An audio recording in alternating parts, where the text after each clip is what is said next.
फैसलाबाद में बनने जा रहा है इस रीजन का पहला कैडेट कॉलेज। 27 एकड़ के इस कैडेट कॉलेज में तमाम सहूलियात एक ही जगह मैसर होंगी और मुस्तकबिल में अर्ज़े पाक के कड़ियल नौजवानों को देसी खुराक, खालिस दूध और भरपूर ट्रेनिंग से तैयार किया जाएगा। उर्दू पॉइंट की वीडियोस देखने के लिए हमारा चैनल सब्सक्राइब कीजिए और बेल के आइकन पर क्लिक कीजिए ताकि आप हमारी तमाम आने वाली वीडियो से बाखबर रह सकें।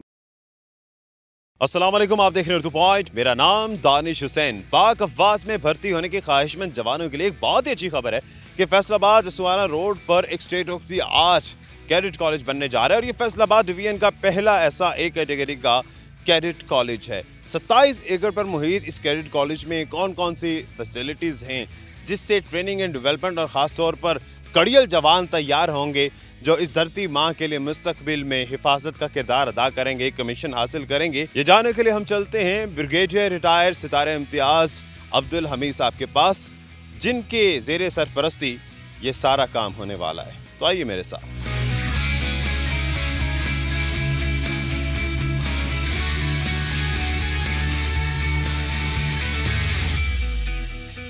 ब्रिगेडियर साहब, वैसे तो ये बड़ी एक्साइटमेंट है और तमाम फैसलाबाद डिवीजन के लिए कि यहाँ पर कैडेट कॉलेज बनने जा रहा है, लेकिन थोड़ा सा दूर लग रहा है। इस दही माहौल में बनाने का और इसी जगह फैसलाबाद में बनाने का मकसद क्या है? बिस्मिल्लाहिर्रहमानिर्रहीम।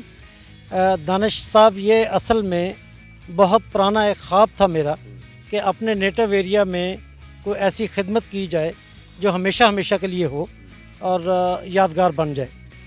तो इससे बेहतर नहीं हो सकता कि मैं अपने इलाके में एक एजुकेशन का माहौल दे दूं और अपने इलाके के नौजवानों को एक डायरेक्शन दे दूं।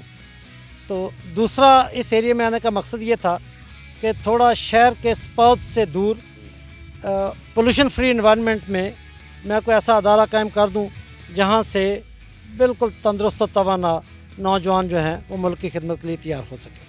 ये बात वाकई सच है, क्योंकि अभी तो कंस्ट्रक्शन हो रही है, लेकिन जहाँ जो ताज़ा हवा है, तेज़ धूप है, लेकिन फिर भी अच्छा प्लेजेंट माहौल मिल रहा है, तो यहाँ पर इसका मतलब है कि ये बड़ा असर होगा। लेकिन उसके साथ देसी माहौल के साथ कुछ जो मेस वगैरह है उसमें भी कुछ तब्दीलियाँ ला रहे हैं। जी अल्हम्दुलिल्लाह, मेरा पूरा प्लान जो है वो ऑर्गेनिक फूड के ऊपर है। उसमें देसी बकरा, देसी मुर्गा, देसी अंडा और डालडा घी बिल्कुल नहीं, कुकिंग ऑयल बिल्कुल नहीं, यहाँ तक कि चीनी का इस्तेमाल भी नहीं।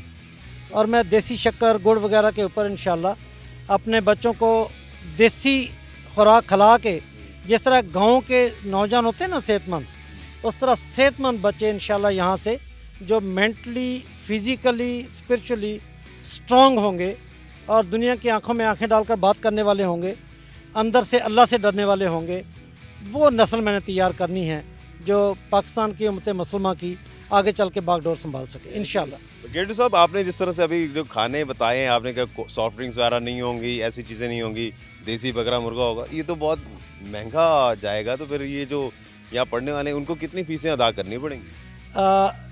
दानिश साहब, ये बहुत बड़ा एक चैलेंज था मेरे लिए और मैंने अपनी टीम को जब लगाया, मेन्यू मैंने बना के दिया और उन्हें कहा जी कि इस मेन्यू में कोई चेंज नहीं होगी, ये जो ट्रेनिंग का एनवायरनमेंट है इसकी क्वालिटी में चेंज नहीं होगी और मैं अपने फैकल्टी को पे पैकेज वो दूंगा जो कोई आम स्कूल या कैडेट कॉलेज नहीं दे रहा होगा, ताकि वो यहाँ स्टे करें और लंबे अरसे तक इस ट्रेनिंग एनवायरनमेंट के साथ एडजस्ट होके तो आगे चलते जाएं। तो उसमें हमने हत्तल इम्कान कोशिश की है कि इसको मिनिमम कॉस्ट के साथ लेके, ताकि इलाके के लोगों को फ़ायदा हो। हमारे इलाके के लोग जो हैं वो middle class, lower middle class के लोग हैं, तो उनके लिए हमने इस पैकेज को बहुत ही खींचतान के 29,500 पर मंथ पे लेकर आए हैं। इसमें कोई हिडन चार्जेस नहीं है, कोई एनुअल चार्जेस नहीं है, यूटिलिटीज़ इसी के अंदर हैं, सर्विसेज इसी के अंदर हैं और खाना है, लॉजिंग, बोर्डिंग, हर किस्म की ट्रेनिंग है। आप यूँ समझे कि 24 घंटे बच्चों के ऊपर काम करने की ये कॉस्ट है। ये ज़रा क्लियर कर दें, इसमें वो जो देसी ऑर्गेनिक खाने बता रहे हैं, हॉस्टल ड्यूज़ हैं और एकेडमिक ड्यूज़ हैं, ये सारे इसी के अंदर है या वो अलग से हैं? नहीं, सब कुछ इसी के अंदर जी। हॉर्स राइडिंग और साइकिलिंग और एनवायरनमेंट सारा जो है, हॉस्टल की लिविंग, सब कुछ इसके अंदर है, कोई एक्स्ट्रा चीज़ नहीं है। हाँ, अलबत्ता बच्चों ने अगर कहीं कोई कैंटीन पे जाके जूस पीना है या कोई स्टेशनरी आइटम लेनी है, तो उसके लिए वो पॉकेट मनी है जो पेरेंट्स अपने बच्चों को देते हैं, वो इसके अलावा होगी। इसके अलावा किसी किस्म का कोई ना कोई टैक्स ना कोई चीज़, वो हम अदा करेंगे गवर्नमेंट को जो भी करना है इंशाल्लाह। मैं ये देख रहा हूँ कि बड़ा वसीउ एरिया है। आपने बताया भी था कि 27 एकड़ है, बल्कि 27 एकड़ से भी थोड़ा सा ज़्यादा है। कौन सी ये कैटेगरी है और इस कैटेगरी में कौन कौन सी फैसिलिटीज़ मिलेंगी? हाँ, ये बड़ा अच्छा सवाल किया आपने। असल में कैडेट कॉलेजेस की 3 कैटेगरीज होती हैं GHQ की SOP के मुताबिक। Category A, category B, category C। Category C में डे स्कॉलर्स आ सकते हैं, बोर्डिंग भी होता है, एक मिक्सचर होता है। स्विमिंग पूल ना हो, एम्बुलेंस ना हो, हॉस्पिटल ना हो तो काम चल जाता है। कैटेगरी B उससे थोड़ा सा ऊपर आ जाती है, अप टू 500 स्ट्रेंथ होती है। उसमें भी एम्बुलेंस की रिक्वायरमेंट नहीं है, स्विमिंग पूल की रिक्वायरमेंट नहीं है, राइडिंग क्लब की रिक्वायरमेंट नहीं है।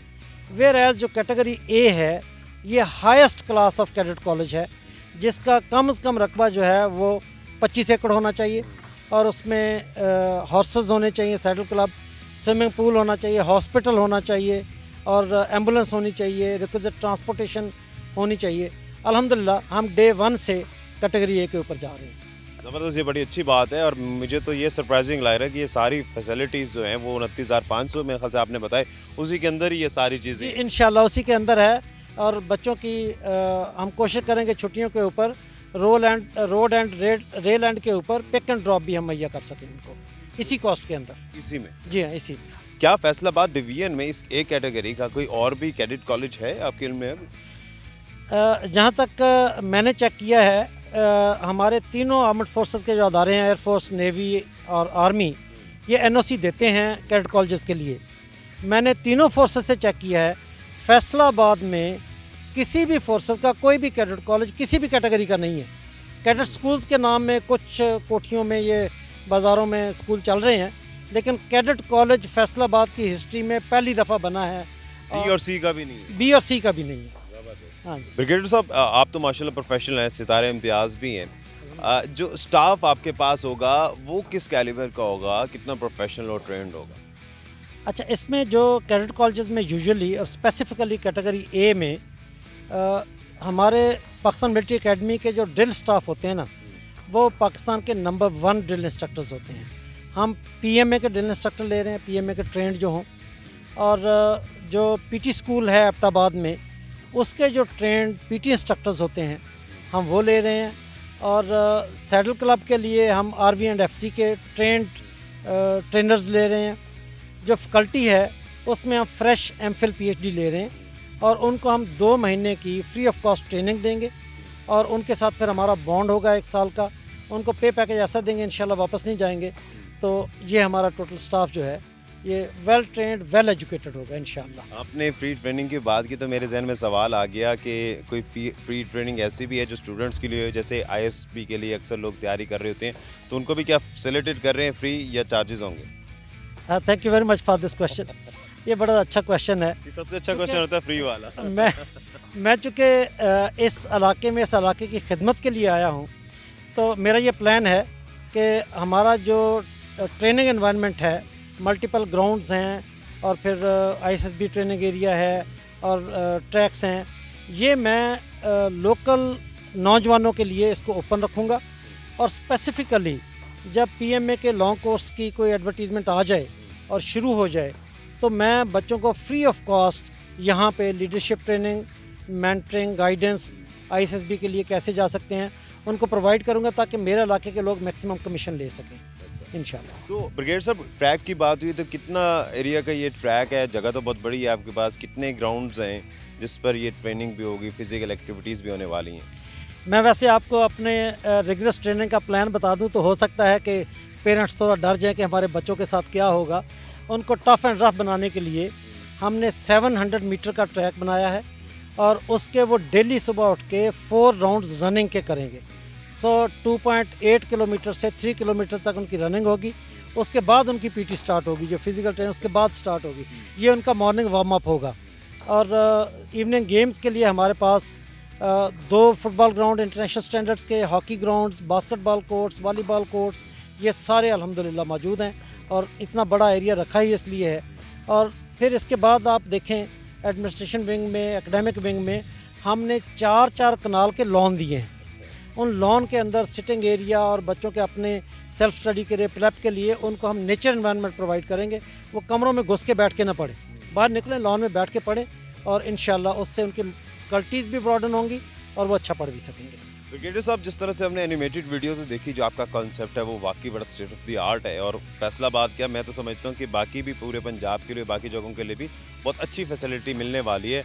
हमारे फौजी जवान मुस्तकबिल के बड़े कमाल के होने वाले हैं। लेकिन ये अभी ग्रे स्ट्रक्चर बन रहा है, तो कब तक कंप्लीट होने वाला है ये काम? वाकई एनिमेटेड मीडिया में जो कुछ आपने देखा है दानिश भाई, इंशाल्लाह 100% वही एनवायरनमेंट देंगे। और हमारा कॉन्ट्रैक्टर के साथ एग्रीमेंट है कि वो 30 मई को ये बिल्डिंग्स कंप्लीट करके हमारे हैंड ओवर करेंगे। इसी साल इसी अगले महीने में। और अगर वो ना कर सके तो उनका पर डे का फ़ाइन है। और हमारे यहाँ मोर देन 250 की लेबर काम कर रही है और डे एंड नाइट काम चल रहा है। और दे आर क्वाइट ऑप्टिमिस्टिक। उसमें यह है कि वो एक्चुअल टारगेट था 23 मई, लेकिन हमने उनको फ्लेक्सिबिलिटी दी 7 दिन, क्योंकि अगर 30 मई तक अपने ये आप हमारे हैंड ओवर कर दें तो इंशाल्लाह ये हो जाएगा।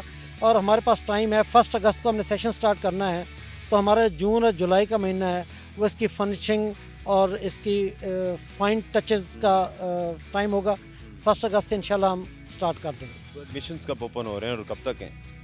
अच्छा, एडमिशन हमारे स्टार्ट हो गए हैं।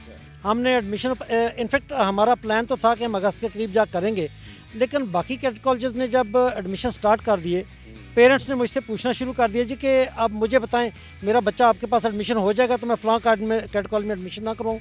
मैंने कहा मैं तो प्रॉमिस नहीं कर सकता एडमिशन होगा नहीं होगा, बच्चे की काबिलियत पे होगा। तो फिर कहते हैं जी आप अभी एडमिशन ओपन करें ताकि हम आपको भी साथ टच कर लें।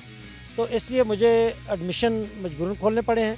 और एडमिशन का प्रोसेस भी ऐसा है कि वो उसमें महीना लग जाता है। पहले हमारी 5 अप्रैल तक अप्लाई करने की डेट है। 17 अप्रैल को हम टेस्ट लेंगे, फिर उसके बाद उनके पेपर मार्किंग, शॉर्ट लिस्टिंग, उसके बाद interviews, intelligence test, medical checkup, उसके बाद उसकी फ़ाइनल सिलेक्शन। तो इसमें टाइम इतना लग जाए कि हम जुलाई तक इंशाल्लाह सिलेक्शन कंप्लीट कर लेंगे। अगस्त में हमारा सेशन स्टार्ट हो जाएगा। अक्सर पेरेंट्स को या बच्चों को शौक होता है कि मैट्रिक के बाद या एफए के बाद कि हम कमीशन ऑफिसर बने और इस तरफ आए। आप कौन सी क्लास से बच्चों को लेंगे? और अगर कोई ऐसा बच्चा जो मैट्रिक के बाद ये सोचता है तो उसको भी क्या आप अपने कैडेट कॉलेज में जगह देंगे? बहुत अच्छा सवाल है दानिश साहब। हम सिर्फ 7th और 8th में एडमिशन कर रहे हैं। बड़ा प्रेशर था मेरे ऊपर पेरेंट्स का कि 9th में भी हमारे बच्चे लें, फर्स्ट ईयर में भी लें। और मुझे भी अच्छा लगता कि मेरी इनकम स्टार्ट हो जाती, वरना तो फर्स्ट सेशन में तो ब्रेक इवन भी नहीं होगा। तो लेकिन मैं ये समझता हूँ कि जिस एनवायरनमेंट के बच्चे मैं ले रहा हूँ उनके लिए ज़रूरी है कि उनके ऊपर 4 से 5 साल मेहनत की जाए। अगर मैं फ़र्स्ट ईयर वाले ले लूँ, 9th वाले ले लूँ, तो उनकी पर्सनैलिटी डेवलपमेंट, ग्रूमिंग वो नहीं होगी जो मैं 5 साल में कर सकूँगा। तो हमारी प्रोडक्ट जब मार्केट में जाएगी तो इस अदारे का एक नाम लेकर जाएगी। तो मैं चाहता हूं कि मैं बच्चे वो मार्केट में निकालूं जिन्होंने मेरे साथ 4 से 5 साल लगाए हों। वैसे तो आप देखते हैं किसी भी कैट कॉलेज का इश्तिहार उठा के देख लें, उन्होंने जो 6ठी से लेकर 12वीं तक हर क्लास में एडमिशन कर रहे होते हैं। मैं ऐसा नहीं करूँगा इंशाल्लाह। मतलब आपको इनकम जनरेट करने से कोई कंसर्न नहीं है, आप चाहते हैं कि अच्छे कड़ियल जवान दें आप? देखें, खाना तो मैंने भी खाना है, मेरे बच्चों ने भी खाना है, इसमें से कुछ ना कुछ तो ज़ाहिर है इंटरेस्ट होगा।